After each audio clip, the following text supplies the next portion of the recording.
Bonsoir Ali Kaya. Bonsoir. Vous êtes secrétaire général, secrétaire CGT à Renault Flin. Bonsoir Guillaume Quérault. Bonsoir. Président du club des entrepreneurs et fondateur du groupe Didaxis. On revient un instant Ali Kaya sur cette phrase ce soir de Pierre Gattaz dans Le Monde, le patron des patrons, qui estime que l'état de droit c'est donc empêcher ceux qui se comportent comme des voyous, des terroristes, de bloquer le pays. Il pointe du doigt la CGT. Écoutez, en fait, Monsieur Gattaz emploie des termes outranciers pour tenter une manœuvre en réalité qui consiste simplement à essayer d'imposer une loi dont 70% du pays ne veut pas et particulièrement 90% des travailleurs rejettent cette loi parce qu'ils ont conscience que c'est une loi qui n'a qu'un seul objectif, c'est de faire un retour en arrière de 80 ans dans les conditions de vie, de travail du monde ouvrier. Donc, Guillaume Quérault, est-ce que les gens de la CGT sont des voyous ou des terroristes? Personnellement, je n'irai pas jusque-là. Maintenant, c'est vrai qu'on ne peut pas bloquer le pays. Notre économie est bloquée. On a créé en 3 ans près de 700 000 demandeurs d'emploi de plus. Moi, ma préoccupation en tant qu'entrepreneur, en tant que petit patron, comme 3 millions d'entrepreneurs en France, c'est de pouvoir créer les conditions de l'emploi durable de nos salariés, parce que ce sont ces PME, ces TPE, qui représentent près de 99% des entreprises françaises, qui créent 50% de l'emploi en France. Et je pense qu'il faut trouver des solutions. Et le blocage du pays, le blocage de l'économie et donc les destructions d'emplois que ça peut induire à quelques jours de l'Euro 2016 et puis d'une image déplorable aussi que cette France paralysée, bloquée, empêtrée dans un dialogue qui n'arrive pas à aboutir. Concrètement, ça impacte directement sur les salariés. Ce sont les salariés qui vont en pâtir les premiers. C'est vrai, Ali Kaya, qu'on a beaucoup entendu parler de cette histoire d'image, des désagréments pour les gens qui se déplacent, ceux qui veulent faire un plein d'essence, mais on entend de plus en plus d'entrepreneurs dire aussi, et ce que vous venez d'expliquer, peut-être que moi je vais devoir me séparer de personnel parce que ces blocages me mettent en difficulté. Est-ce que selon vous c'est une réalité ou c'est un argument Écoutez, là, d'un seul coup, tout le monde est devenu défenseur de l'emploi. Eh bien, j'aimerais bien voir tous ces gens-là venir, quand les patrons annoncent qu'ils vont supprimer, fermer, sous prétexte de faire un peu plus de profit, des usines entières, des régions entières, ils ont ravagé. Là, il n'y a personne, là, il n'y a pas de problème. Quand il s'agit de faire ça pour le profit, il n'y a pas de problème. Alors, en plus, qu'est-ce que c'est que cette histoire? On nous impose une loi qui va pouvoir licencier beaucoup plus facilement. Et on nous dit, faut pas vous battre, faut vous laisser faire. Alors non, il y a une partie des travailleurs qui ont compris que depuis des années, on a affaire aux gouvernements successifs et au patronat qui utilisent le chômage et l'emploi pour nous faire accepter des reculs sans nom. Et justement, une précarisation. Dans les entreprises dont vous parlez aujourd'hui, moi je peux vous citer la mienne, elle va très bien cette entreprise. Et pourtant, c'est plus de la moitié des salariés qui sont des intérimaires. Des suppressions d'emplois sont prévues dans le cadre d'un plan de compétitivité. Tout ça dans des entreprises qui vont bien. Alors, leur discours... Ce que vous dites Guillaume Quérault, ça va bien, mais en même temps... Très bien, ça va très bien. Mais ça pourrait aller très mal. Il faut savoir que, notamment, vous êtes dans le secteur automobile, la concurrence mondiale est très forte, comme dans tous les secteurs en France. Vous avez parlé effectivement d'un retour en arrière de 80 ans. Ce qu'il ne faut pas juste oublier, c'est qu'entre-temps, le monde a changé, les technologies se sont emparées de notre vie quotidienne, de nos usages. Près de 47% des emplois vont disparaître dans les 20 prochaines années. Alors soit effectivement on accepte cette fatalité, soit on essaye de trouver des solutions. Et effectivement, cette loi travail, on voit bien que ça cristallise des problématiques. Mais au-delà de cette loi travail, c'est comment on permet à des petits patrons, vous voyez, c'est 99% de TPE, PME de moins de 20 salariés, avec des moyennes de 3 salariés, qui n'ont aucun moyen en interne pour la formation de leurs salariés, pour le dialogue social, pour mettre en place des mesures. Écoutez, c'est toujours le même discours. C'est sous prétexte d'intérêt général qu'on nous explique qu'il faut taper sur le monde ouvrier. Eh bien, il y en a ras-le-bol. Il y a une partie des travailleurs qui ont compris ça et ils ne veulent pas se laisser faire. Et d'ailleurs, les attaques de M. Gattaz ne sont pas vraiment contre la CGT. Ils sont contre ceux qui ont tout compris dans cette histoire, qui ne sont pas dupes. Qu'aujourd'hui, on a affaire à un rouleau compresseur qui n'a qu'un seul objectif, c'est d'augmenter l'exploitation des travailleurs dans les entreprises. Et ces travailleurs, excusez-moi, je finis, et ces travailleurs, eh bien, ils ont compris, évidemment, que le gouvernement ne pouvait pas lui faire confiance. Ils ont compris qu'on ne peut pas faire confiance au patronat, ça c'est aussi évident. Et ils ont aussi compris que les députés, etc., ils ne servent à rien. Il n'y a qu'une seule chose avec laquelle on peut, une seule arme avec laquelle on peut se battre, c'est pas celle du terrorisme, justement, mais c'est celle de la grève. Eh bien, la grève qui est en train d'être menée, elle est menée par des gens qui vivent. Vous savez, ceux qui sont sur les piquets de grève aujourd'hui sont des travailleurs qui vivent dans ces entreprises. Ma mère est ouvrière, donc vous n'allez pas me faire le discours à l'envers.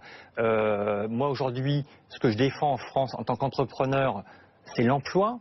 Et à un moment donné, effectivement, les lois, il faut le dire, ont détruit beaucoup plus d'emplois qu'elles n'en ont créé.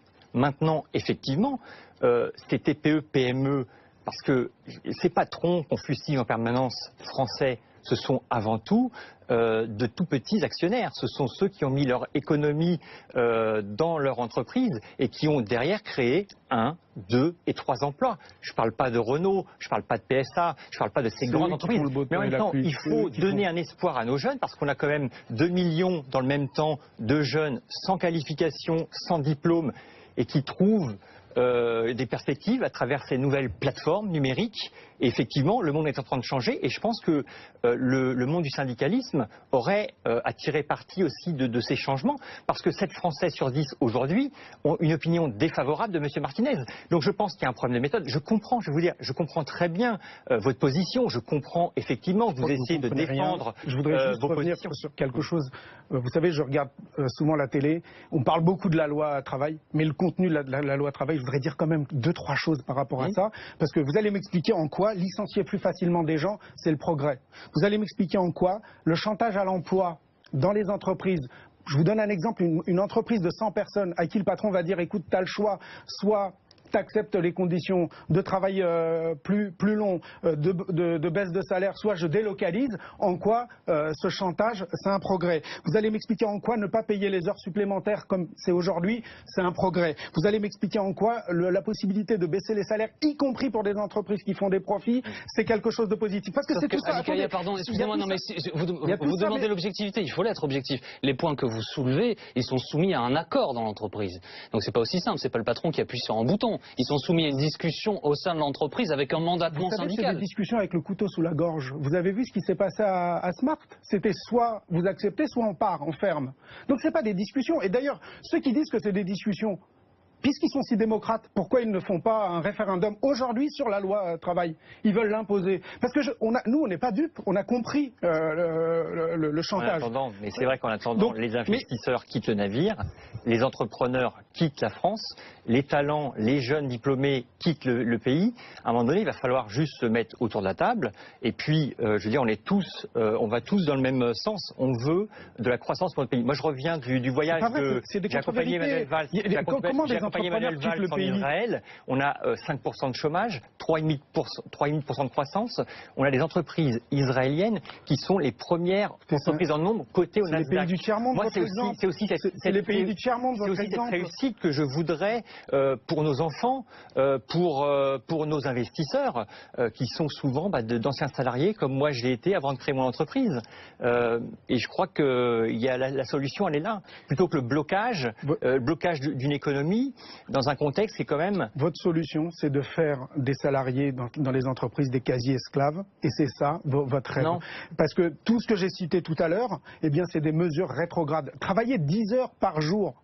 C'était en quelle année la dernière fois que dans les entreprises on travaillait 10 heures par jour? C'est ça qui est dans la loi. Et c'est ça que vous voulez nous imposer. Alors, une question. Est-ce que vous savez combien d'heures travaille un indépendant ou un petit patron?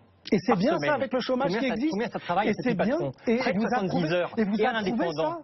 Vous approuvez que des gens crèvent au travail. C'est aussi la réalité du monde du travail. Vous, ce que vous voulez, c'est que ceux qui ont un travail en crèvent et ceux qui sont au chômage crèvent au chômage. Eh bien moi, je suis pour qu'on arrête de laisser les mains libres aux patrons parce que les patrons, la seule chose qu'ils feront, c'est augmenter l'exploitation de ceux qui ont un travail, et les autres, eh bien, ils peuvent crever au chômage. C'est ça l'avenir que vous voulez nous faire. Les eh bien, ça, nous ne sommes pas dupes, nous l'avons compris, des gens se sont mobilisés. Eh bien, cette mobilisation, j'espère qu'elle va s'étendre, parce que le seul discours que vous comprenez, c'est le rapport de force. Et le rapport de force, les travailleurs l'ont compris.